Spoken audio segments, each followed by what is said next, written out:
मित्रों, soul journey Satyuga में आप सभी का स्वागत है। हर बार जैसे हम अलग अलग विषयों को आपसे डिस्कस करते हैं, उसी प्रकार आज आपसे मैं डिस्कस करने जा रही हूं जीनेटिक एनर्जी को, जो हमारे परिवार में लेकर हम चलते हैं।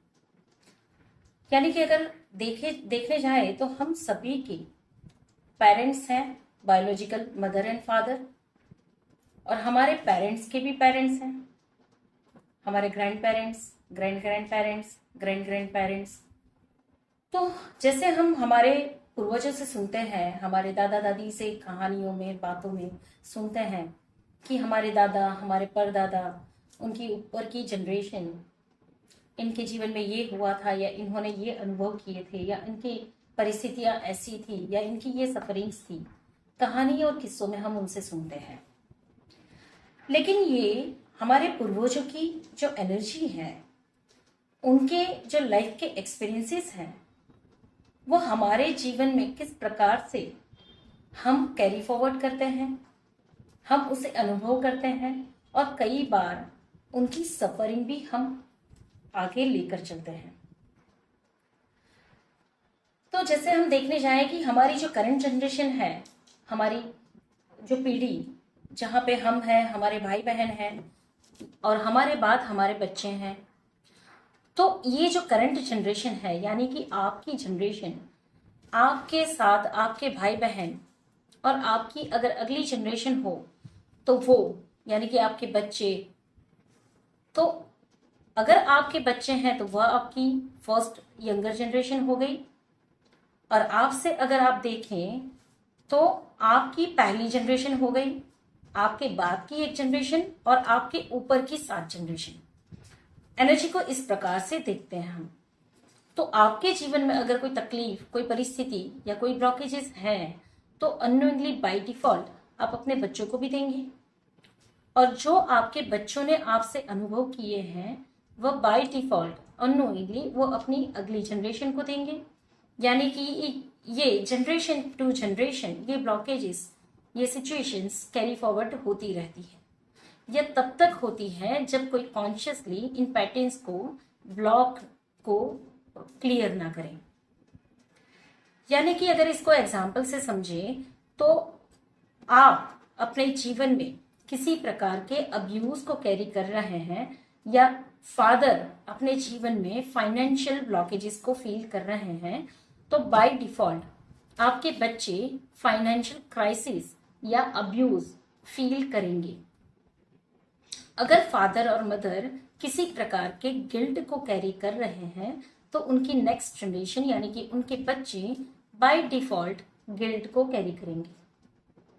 अब ये कैसे दिखेगा कि बच्चे गिल्ट को कैरी कर रहे हैं? ये कैसे दिखेगा? तो कि कहीं ना कहीं पे बच्चे स्कूल से मार खाकर आएंगे, या किसी बच्चों से लड़ाई झगड़े में वो हमेशा विक्टिम होते जाएंगे, या कहीं ना कहीं पे उसे ऐसी फीलिंग होगी कि I am not good enough, मेरे पास इनफ नहीं है, या किसी न किसी प्रकार से बच्चा विक्टिमाइज्ड होगा। अब माँ बाप को ये नहीं पता है कि ये बच्चा विक्टिमाइज क्यों हो रहा है, ये बच्चा सबसे पीछे क्यों बढ़ रहा है, सबसे मिलजुल कर क्यों आगे नहीं बढ़ पा रहा है, लोग इसे रिजेक्ट क्यों कर देते हैं, या ऐसी फीलिंग इसे क्यों आती है कि आई एम रिजेक्टेड। माँ बाप को ये कॉन्शियसली पता नहीं चलता है कि वह उन्हीं के वुंड्स का शिकार बन रहा है। बाय डिफॉल्ट फादर और मदर से रिजेक्शन की, गिल्ट की एनर्जी बच्चे में जा रही है, और बच्चे का ग्रोथ यहाँ पे अटक रहा है। तो देखेंगे ऊपर पेरेंट्स के अंदर भी तो उनका ग्रोथ अटक रहा है, यानी कि पेरेंट्स भी खुद फाइनेंशियल क्राइसिस को फेस करते हैं, या रिलेशनशिप इश्यूज को फेस कर रहे हैं, या फिर अब्यूजिंग पैटर्न्स को कैरी कर रहे हैं। तो कहीं ना कहीं पे पेरेंट्स का ग्रोथ भी तो अटका हुआ है। तो इनके ऊपर की जनरेशन को देखें, पेरेंट्स के बायोलॉजिकल फादर एंड मदर, उनकी हिस्ट्री में अगर देखें तो कुछ ना कुछ ऐसा होगा जहां पे उसके रूट्स वहां पर भी दिखेंगे। यानी कि ऐसा हो नहीं सकता है कि अगर मेरे दादाजी फाइनेंशियली बहुत अबंडेंट हो, तो बहुत रेयर होगा कि मेरे फादर फाइनेंशियली पॉवर्टी में जिए, लैक में जिए, बहुत रेयर होगा। और इसके बाद मुझ तक फाइनेंशियल अबंडेंस ना आए। यानी कि दादाजी अगर प्रॉस्परस हैं तो फादर प्रॉस्परस होंगे और मुझ तक प्रॉस्परस एनर्जी आएगी। लेकिन अगर मेरे दादाजी किसी प्रकार के एंगर को कैरी कर रहे हैं तो मेरे फादर में भी अननोइंगली वो एंगर आएगा ही आएगा, और वो एंगर हम सिबलिंग्स में भी आएगा। ये बाय डिफॉल्ट होता है।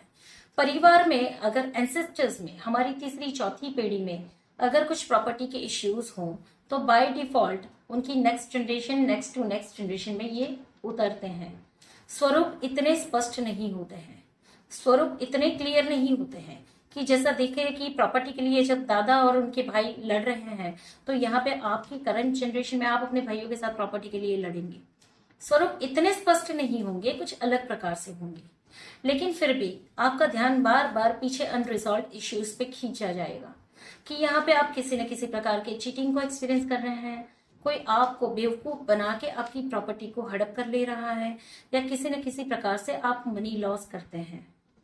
अगर आपके ग्रैंड पेरेंट्स अगर गिल्ट को या किसी प्रकार के अब्यूज को कैरी कर रहे हैं तो बाय डिफॉल्ट आपके साथ यहाँ पे कोई ना कोई प्रकार का अब्यूज, किसी न किसी प्रकार की विक्टिमाइजेशन सिचुएशन चलती रहेगी।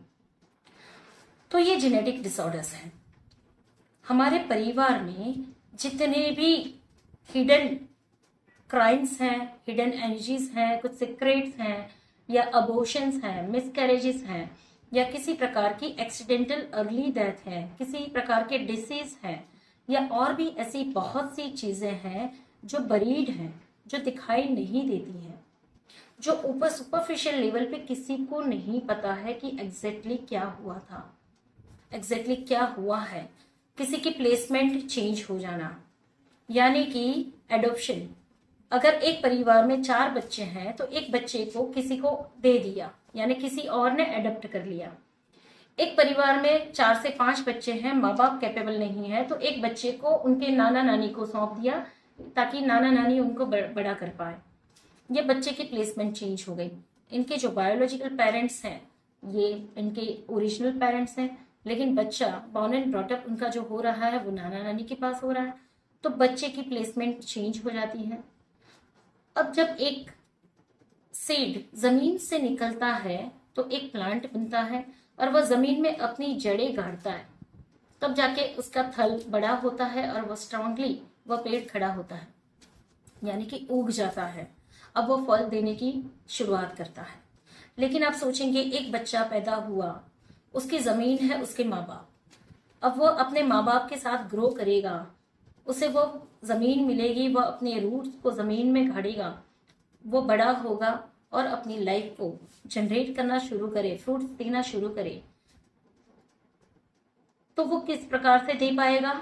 और उसी बच्चे को अगर बचपन में उठा के दूसरे पेरेंट्स के पास रख दिया हो, चाहे वो खाली पालन पोषण करने के लिए ही हो, मतलब वहीं पे उसका पालन पोषण हुआ हो, उन्होंने चलो उनका नाम ना भी दिया हो, फिर भी उसकी प्लेसमेंट चेंज हो गई, बच्चे की जमीन छीन गई, वो अपनी जड़ें गाड़ नहीं पाएगा और वो मजबूती से खड़ा नहीं हो पाएगा।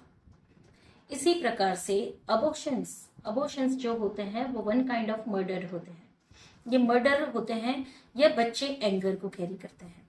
हम देखेंगे हमारे परिवार में अबॉर्शन की, मिसकैरेज की हिस्ट्रीज कितनी होगी, यानी कि हमारी ऊपर की जनरेशन में हमारी मदर को देखेंगे, उनके मदर, ग्रैंड मदर, पहले के जमाने में जितने भी मिसकैरेज या जितने भी अबॉर्शंस होते थे, अबॉर्शंस का दौर बहुत कम था, मिसकैरेज ज्यादा थे। लेकिन बीच के कुछ समय में बेटियों के कारण अबॉर्शंस की संख्या भी बहुत बढ़ गई, या फिर आधुनिक युग में जब हम प्रोग्रेस कर रहे हैं तो हमारी कन्वीनियंसी के लिए भी हम अबॉर्शन करवाते हैं। बहुत से केसेस आते हैं, बहुत से लोग हमसे जुड़ते भी हैं जो ये इनके जीवन में कुछ ब्लॉकेजेस, कुछ परिस्थितियां, अनवांटेड सिचुएशंस क्या है, क्यों है, सैडनेस क्यों है, किसी प्रकार का बच्चा एंगर शो कर रहा है, ये क्यों हो रहा है, ये नहीं जानते हैं। जब इनकी हिस्ट्री ली जाती है, जब इनकी पैटर्न्स को देखा जाता है, तो कहीं ना कहीं पे उनके जीवन में किए हुए अबॉर्शंस या मिसकैरेजेस होते हैं तो मदर सैडनेस अननोइंगली कैरी करती है, और अबॉर्शंस होते हैं तो गिल्ट कैरी करते हैं मदर। यह गिल्ट बाय डिफॉल्ट उनके बच्चों में आता है। जो बच्चा आगे ग्रोथ नहीं कर पाता है, किसी न किसी रीजन से उसके बच्चे में, उनकी नेक्स्ट जनरेशन में ग्रोथ में प्रॉब्लम आती है, तब जाके इसके रूट्स को ढूंढते हैं। इसके काफ़ी लॉज हैं। जैसे परिवार में अगर कोई बच्चा आपके घर में आने वाला हो तो उसकी जगह बन जाती है। माँ के गर्भ में, आपके परिवार में उसकी एनर्जी, उसका रिजर्वेशन हो जाता है। और जब पेरेंट्स कन्वीनियंट नहीं फील करते हैं और सोचते हैं कि अभी हमें बच्चा नहीं चाहिए, या फिर गर्ल चाइल्ड है तो वो नहीं चाहिए क्योंकि हमें बॉय चाइल्ड की इच्छा है, तो वो अबॉर्ट करवा लेते हैं। अब वो रिजर्वेशन हो चुका है, उस सोल ने तैयारी कर ली है यहाँ आने के लिए, और माँ बाप ने अपनी कन्वीनियंसी के लिए उसे अबॉर्ट करवाया, यानी कि उसका मर्डर हुआ। अब ये मर्डर कहीं ना कहीं पे मदर और फादर गिल्ट के रूप में तो कैरी करते हैं। यहाँ पे कर्मा भी जनरेट होता है, यानी कि एक एक्शन आपने जो लिया उसका रिएक्शन तो आपको मिलेगा ही मिलेगा। इसके अलावा उसके बाजू में या उससे पहले वाला जो भाई या बहन है जो जिंदा है, जो जिंदा है, इस दुनिया में आ चुका है, उसे अननोइंगली, हिडनली, हिडन लॉयल्टी के आधार पे भाई बहनों के बीच में एक लाइन चलती है जो एनर्जी पास ऑन करती है। उन्हें पता है कि हमारा कोई भाई या बहन इस दुनिया में आने वाला था और वो अब नहीं आया, तो उसकी खाली जगह यह बच्चा मिसिंग एनर्जी में कैरी करता है, यानी कि ये अपने भाई या बहन को मिस करता है। अगर यहाँ पे मिसकैरेज होगा तो ये बच्चा सैड फील करेगा, अगर यहाँ पे अबॉर्शन होगा तो ये बच्चा एंगर शो करेगा। ये फिक्स पैटर्न्स है, ये फिक्स पैटर्न्स है और इसी प्रकार से होता है। इसके अलावा अगर ऊपर देखा जाए, ऊपर की जनरेशन में अगर देखा जाए तो किसी व्यक्ति की अर्ली डेथ हो गई, यानी कि आपके एंसेस्टर्स, आपके परिवार में किसी दादा, काका, मामा, मासी या किसी भी परदादा, परदादी, किसी की भी अर्ली डेथ हो गई, यानी समय से पहले उनकी डेथ हो गई, या एक्सीडेंटल यानी कि सडन डेथ हुई, या फिर क्रोनिक डिसीज से उनकी डेथ हो रही है। तो इन परिस्थिति में ऐसे सोल्स बहुत ज्यादा पेनफुल सिचुएशन से यहाँ से एग्जिट हुए हैं, यानी कि उनकी जगह खाली हो गई है। अब इस जगह पे क्या होता है, समय जाते उनको एक्नॉलेजमेंट मिलना बंद हो जाता है, उनका स्थान परिवार में से गायब हो जाता है। जैसे अबॉर्टेड चाइल्ड की जगह उसके बाद आने वाला बच्चा ले लेता है, यानी कि किसी पेरेंट्स के अगर 2 ही बच्चे हों और 3 अबॉर्शन हो तो टोटल इस पेरेंट के 5 बच्चे हो गए। अब ये हमेशा यही फील करते हैं कि मेरे 2 ही बच्चे हैं, उन 3 बच्चों को भूल जाते हैं। तो पहले नंबर पे अगर अबॉर्शन होगा, दूसरे नंबर पे उनका अलाइव चाइल्ड होगा, तीसरे पे उनका अलाइव चाइल्ड होगा, और चौथे और 5वें पे दोनों अबॉर्शंस होंगे, तो इन पेरेंट्स के 5 बच्चे हो गए। जबकि उन्होंने स्थान क्या दिया, पहले नंबर का मेरा बेटा, दूसरे नंबर की मेरी बेटी, हमारे 2 ही बच्चे। जबकि ये दूसरे नंबर का जो बच्चा है उसका स्थान पहला नहीं है, उसका स्थान दूसरा है, बेटी का स्थान तीसरा है, और इनके टोटल 5 बच्चे हैं। कहने के लिए हम किसी से कुछ भी कहें कि हमारे 2 बच्चे हैं, लेकिन बच्चों को स्थान हमेशा उनके ऑर्डर पे ही होना चाहिए, यानी कि अगर बच्चा दूसरे नंबर पे आया है तो वो दूसरे नंबर पे ही होना चाहिए, ना कि वो पहला बन जाए। कहने को हम कुछ भी कहें, लेकिन अंदर से उनकी प्लेसमेंट हमें पता ही होनी चाहिए कि यस, ही और she is my second child, first one is not alive and third and fourth या fourth and fifth are not alive। Total मेरे 5 बच्चे। ये चीजें जब पेरेंट्स भूल जाते हैं तो वो बच्चे जो यहाँ से गए हैं, कहीं और इनकारनेट हो चुके हैं, वो जन्म ले लिए हैं, लेकिन वह वहां से यहाँ खींचाव महसूस करते हैं, यह अपना हक, अपनी जगह मांगते हैं, और इनकी सोल इतनी कुचल चुकी होती है कि वो जहां पे भी जन्म लेते हैं वो विक्टिम होते हैं, यानी कि ये प्रॉपर तरीके से सरवाइव नहीं कर पाते हैं। और इनका अगर लाइव एग्जाम्पल हम देखना चाहेंगे तो इनका live example autistic child, schizophrenia या mental disorder, multiple personality disorder, इस प्रकार के जो भी मानसिक रोग हैं, शारीरिक रोग हैं, जो बच्चे एबनॉर्मालिटी के साथ पैदा होते हैं, वह ज्यादा से ज्यादा इस प्रकार से सरवाइव हुए होते हैं। जिनके ऊपर अबॉर्शन ज्यादा से ज्यादा हुए होते हैं, वही सोल कुचल कुचल कर यहाँ तक पहुंचे होते हैं। ऑटिस्टिक चाइल्ड हमेशा एंगर रिप्रेजेंट करेंगे और वो खुद को मारेंगे। हमेशा ऑटिस्टिक चाइल्ड को ऑब्जर्व करिएगा, वो खुद को नुकसान पहुंचाते हैं और बहुत ज्यादा गुस्सा शो करते हैं। ये क्या मिररिंग करते हैं? उन पेरेंट्स को ये क्या मिररिंग करते हैं? ये ऑटिस्टिक चाइल्ड माँ बाप को बताना चाहते हैं कि जैसे मैं खुद को मार रहा हूं, जैसे मैं गुस्सा हूं, आपने मुझे भी इस प्रकार से मारा है, आपने मेरे साथ भी यही किया हुआ है।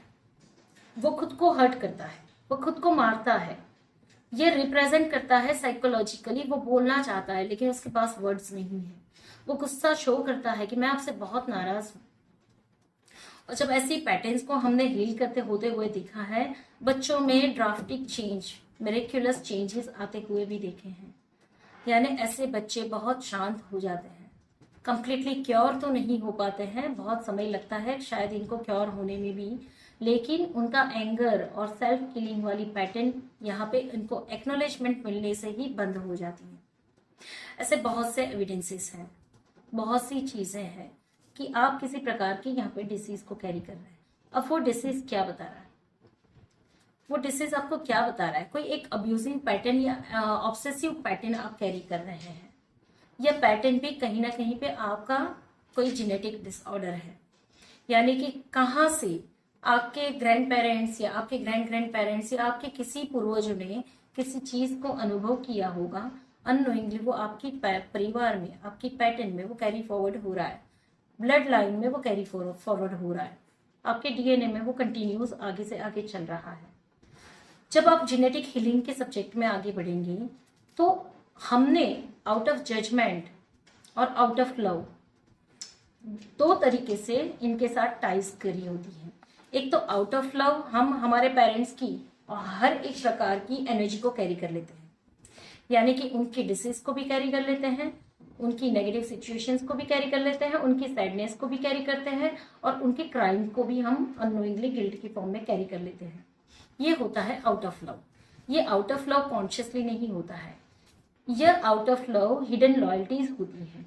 जनरेशन में जो डीएनए फॉर्मेट होते हैं उसमें एक हिडन लॉयल्टीज होती हैं, जो परिवार की लिनिएज में, जो एंसेस्टर्स की हमारी जो लिनिएज है, जो ऊपर से नीचे की तरफ आ रही है, उसमें वो बाय डिफॉल्ट कैरी फॉरवर्ड हो जाता है अननोइंगली। और दूसरा जो होता है एंटेंगलमेंट्स, हमने हमारे पूर्वजों के साथ या हमने हमारे परिवार के सदस्यों के साथ या हमने हमारे पेरेंट्स के साथ गांठें बांध ली है, तो वहां पे एनर्जी का ब्लॉक हो जाता है। यानी कि हमारे दादा अगर दादी के साथ अच्छे ना रहे हो, उन्होंने एक दूसरे के साथ प्रेम से नहीं रहे हो, तो नीचे अपने परिवार को यानी कि अपने बच्चों को वो प्रेम नहीं दे पाएंगे। दादा अगर परिस्थिति का शिकार बने हैं, उनकी फाइनेंशियल कंडीशंस अच्छी नहीं है या उन्होंने लॉस फेस किए हैं, तो उनकी जो सफरिंग्स हैं वो अननोइंगली उनके बेटे में आ जाएगी। उनके बच्चों में से वो चीजें बाय डिफॉल्ट आप तक पहुंच जाएगी और आप उन्हीं चीज को यहाँ पे सफर करते हैं, भुगतते हैं और आप अपनी अगली जनरेशन को, नेक्स्ट जनरेशन को पास ऑन कर लेते हैं।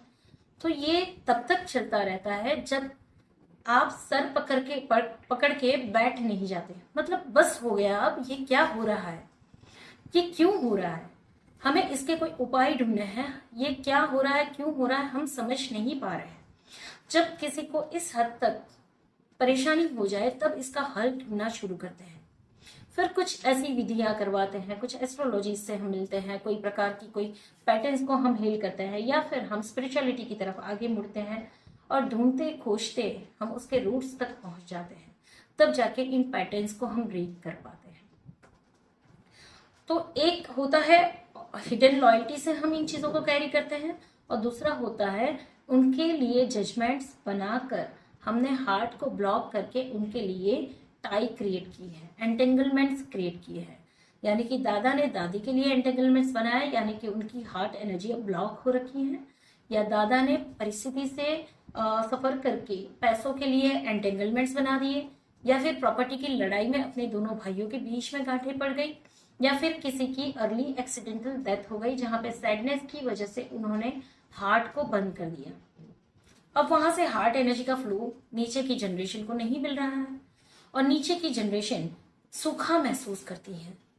अब उनका ग्रोथ तो हो रहा है पेरेंट्स केयर कर रहे हैं, नीचे की जनरेशन भी अपने बच्चों को बड़ा तो कर रही है, उनकी केयर भी ले रही है, उनकी जरूरतों का ध्यान भी रखा जा रहा है, लेकिन ड्राइनेस है, वहां पे प्रेम नहीं महसूस हो रहा है।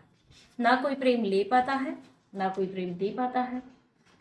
और जब ये एनर्जेटिक कनेक्शंस टूट चुके हैं तो पूरे परिवार में एक बिखरन सी हो जाती है। लोग बिखरने लगते हैं, लोग भटकने लगते हैं। Suffering, disease, blockages, finance, relationships, हर जगह से हम डिस्ट्रॉय होना शुरू हो जाते हैं। तो तब जाके हमें जरूरत पड़ती है कि हम देखें कि ऊपर क्या है। पास्ट में कभी जाना नहीं होता है, ना आपको पास्ट काम आने वाला है, ना आपको फ्यूचर काम आने वाला है। आपको प्रेजेंट ही काम आने वाला है, लेकिन आप प्रेजेंट में जी नहीं पाते हैं। आप प्रेजेंट को क्रिएट नहीं कर पाते हैं, प्रेजेंट में आप स्टेबल नहीं रह पाते हैं, हैप्पी हेल्दी फील नहीं कर पाते हैं। तब जाके आपको जरूरत पड़ती है आप पास्ट में जाइए और देखिए क्या कचरा वहां पे पड़ा है। आपके घर में ट्यूबलाइट अगर जल रही है तो उस ट्यूबलाइट की वायरिंग आपके स्विच बोर्ड के साथ कनेक्ट होगी, और जिस भी स्विच को आप ऑन ऑफ करेंगे उसकी वायरिंग उस स्विच के साथ जुड़ी होगी।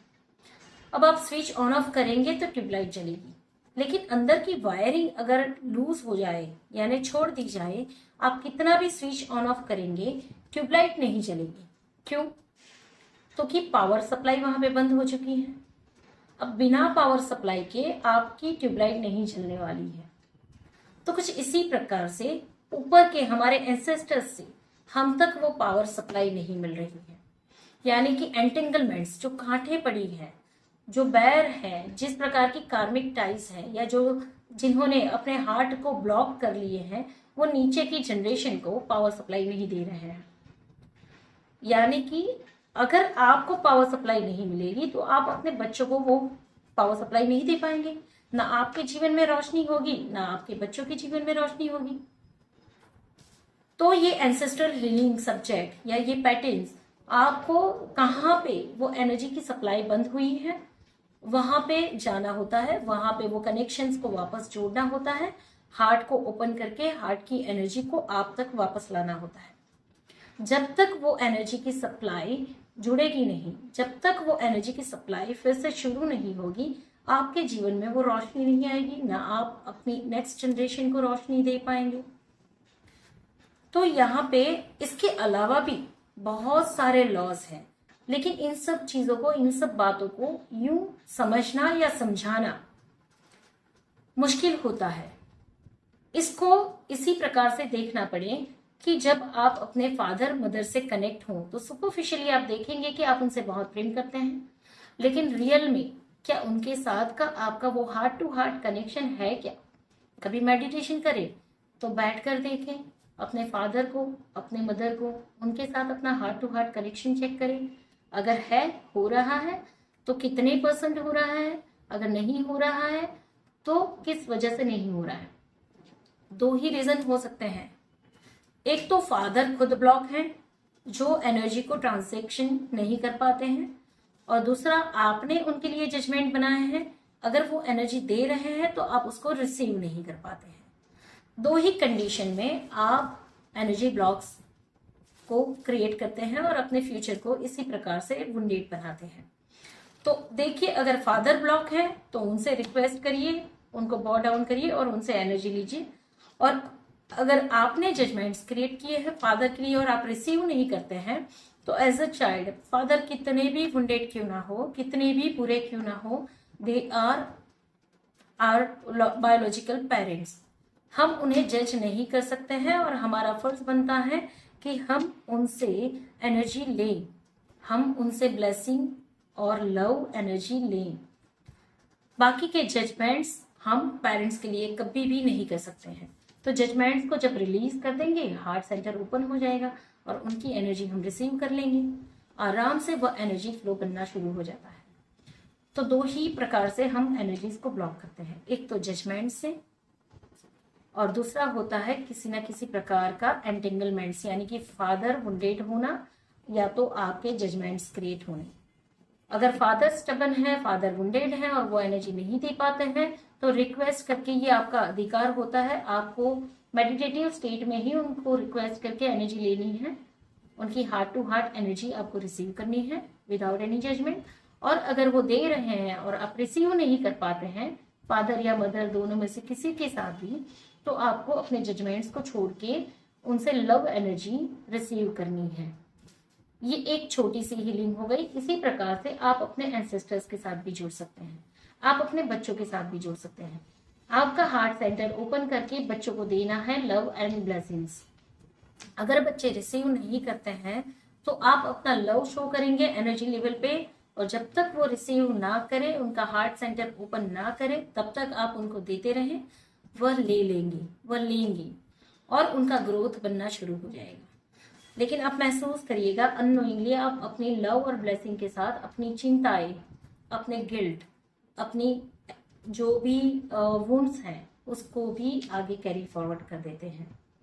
अननोइंगली आप अपने पेरेंट्स से ले भी लेते हैं, अननोइंगली आप अपने बच्चों को कैरी फॉरवर्ड कर भी देते हैं। तो जो अनवांटेड है, जो बिना जरूरत का है, उसे लेना और देना दोनों बंद करना है। सिर्फ लव एंड ब्लेसिंग्स लेनी है, सिर्फ लव एंड ब्लेसिंग्स देनी है। तो ये अभी जो श्राद्ध पक्ष चल रहा है, अभी अपने पूर्वजों की जो हीलिंग का जो समय चल रहा है, इसमें हमने ये विषय आपके साथ इसलिए डिस्कस किया है कि बहुत आसान तरीके से आप अपने पितरों से जुड़ सकते हैं, एनर्जी कनेक्शंस बना सकते हैं और इनकी सही मायने में हीलिंग कर सकते हैं। इवन आप अपनी आने वाली जनरेशन को भी positive love and blessing energy को दे सकते हैं। तो ये करते रहिए। मेडिटेशन में आंख बंद करके बैठने से इतना फर्क नहीं पड़ेगा जितना आप एनर्जी लेवल पे कनेक्ट होके हीलिंग करते जाएंगे। मेडिटेशन करना या मेडिटेशन होना दोनों में बहुत फर्क है। आप मेडिटेशन कितना भी करेंगे एक लेवल को अचीव नहीं कर पाएंगे जितना आप एनर्जी के एंटेंगलमेंट्स को क्लियर करते जाएंगे। आप जितनी हीलिंग करते जाएंगे, जितना क्लियर करते जाएंगे, मेडिटेटिव स्टेट में होना आपका बाय डिफॉल्ट बन जाएगा।